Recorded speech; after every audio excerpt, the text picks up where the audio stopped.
Salut à tous et bienvenue pour ce nouvel épisode du podcast Failure Faculty numéro 61. Je ne parle pas souvent de moi, mais on va changer un tout petit peu ça en s'appuyant sur mon activité pour introduire le sujet du jour. Le métier de développeur fait partie de ces métiers un peu flous pour le grand public qui induit un bon nombre de stéréotypes. Parmi les plus répandus, on retrouve bien évidemment celui du geek insociable enfermé dans sa grotte, à l'écart. Qui dit insociable, dit mauvais communicant. Le développeur est-il un animal qui ne maîtrise pas la communication ? Malgré ce que l'on pourrait penser, la communication est au centre du métier de développeur, au point d'être une compétence essentielle. Afin d'avancer de manière efficiente, une communication organisée est importante.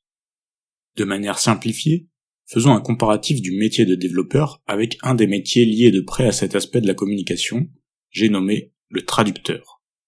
On peut faire le parallèle car dans un sens, le rôle du développeur est de traduire le besoin client en langage informatique.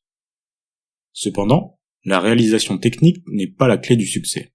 Elle passe d'abord par une vraie entente, dans le sens où l'on va pouvoir faire le choix de vraiment traduire littéralement mot à mot, mais le résultat risque de ne pas être qualitatif.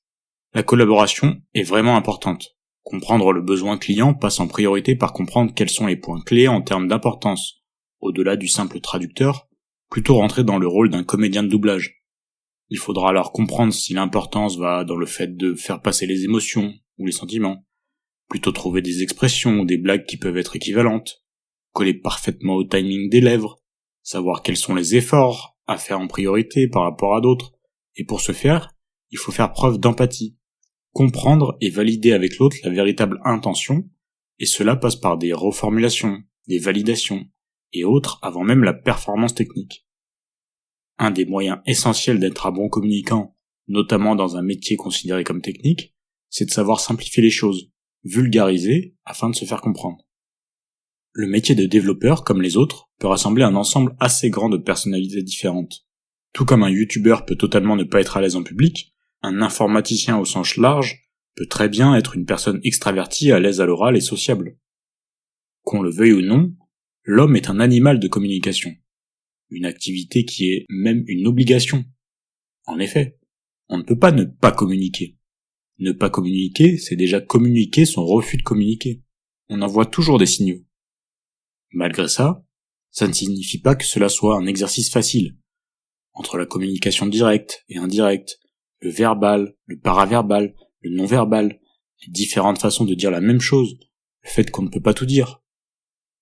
Dès ton plus jeune âge, lorsqu'on t'apprend à communiquer, on te donne des injonctions, des choses à ne pas faire comme « Ne dis pas ce que tu penses ».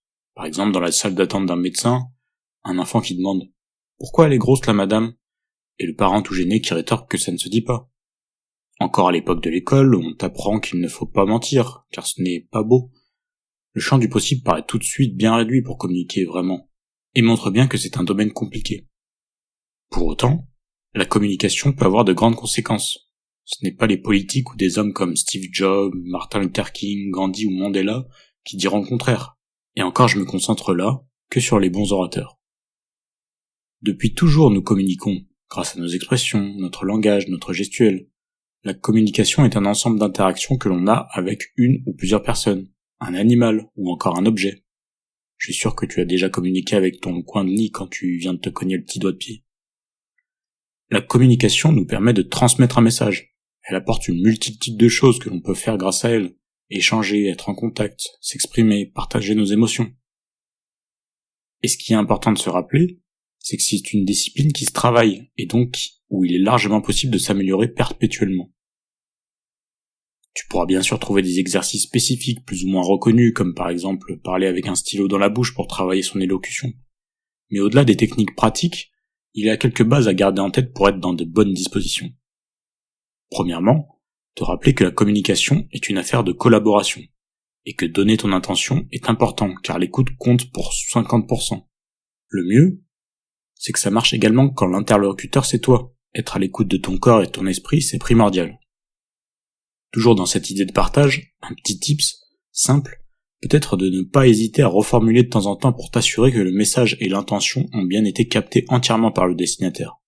Ne pas t'écouter toi-même et prendre le temps d'adapter ton discours. Pour un petit dernier conseil, peut-être simplement le fait d'être ouvert d'esprit, savoir prendre les critiques et savoir te remettre en question, ce qui permet dans ce domaine comme dans les autres, d'être dans l'amélioration continue. Et toi ? Quelle est ta technique de communication spécifique ? Es-tu dans une bonne optique lorsque tu rentres dans une communication, quelle qu'elle soit ?